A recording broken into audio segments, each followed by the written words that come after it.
ये खबर KR मंगलम university द्वारा प्रस्तुत की गई है।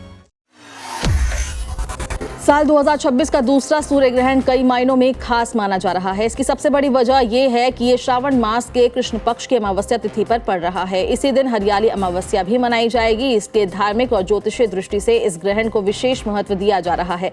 पंचांग के अनुसार ये ग्रहण 12 अगस्त को शुरू होगा और 13 अगस्त को समाप्त होगा।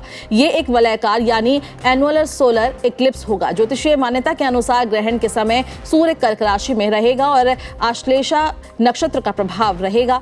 अब सबसे बड़ा सवाल यह है कि क्या ये सूर्य ग्रहण भारत में दिखाई देगा? इसका जवाब है नहीं। ये ग्रहण भारत में कहीं भी दिखाई नहीं देगा। यही कारण है कि धार्मिक मान्यताओं के अनुसार भारत में इसका सूतक काल भी मान्य नहीं होगा। यानी भारत में रहने वाले लोगों को इस ग्रहण के कारण सूतक से जुड़े नियमों का पालन करने की आवश्यकता नहीं होगी। हालांकि जो लोग धार्मिक परंपराओं का पालन करते हैं उनके लिए ग्रहण के समय कुछ विशेष बातें बताई जाती है। ग्रहण शुरू होने से पहले और समाप्त होने के बाद स्नान करना शुभ माना जाता है। इस दौरान जितना संभव हो शांत रहकर ईश्वर का स्मरण करें, मंत्र जाप करें, यह भी सलाह दी जाती है। कई लोग ग्रहण के बाद अपनी श्रद्धा और सामर्थ्य के अनुसार अनाज, तेल या वस्त्र का दान भी करते हैं। कुछ पारंपरिक मान्यताओं के अनुसार ग्रहण के दौरान भोजन में पहले से तुलसी का पत्ता रखने की सलाह भी दी जाती है। इसके साथ ही ओम सूर्याय नमः मंत्र का मानसिक जाप भी शुभ माना जाता है। वहीं धार्मिक मान्यताओं में ग्रहण के समय कुछ कार्यों से बचने की भी सलाह दी जाती है, जैसे अनावश्यक रूप से बाहर निकलना, नुकीली वस्तुओं का उपयोग करना।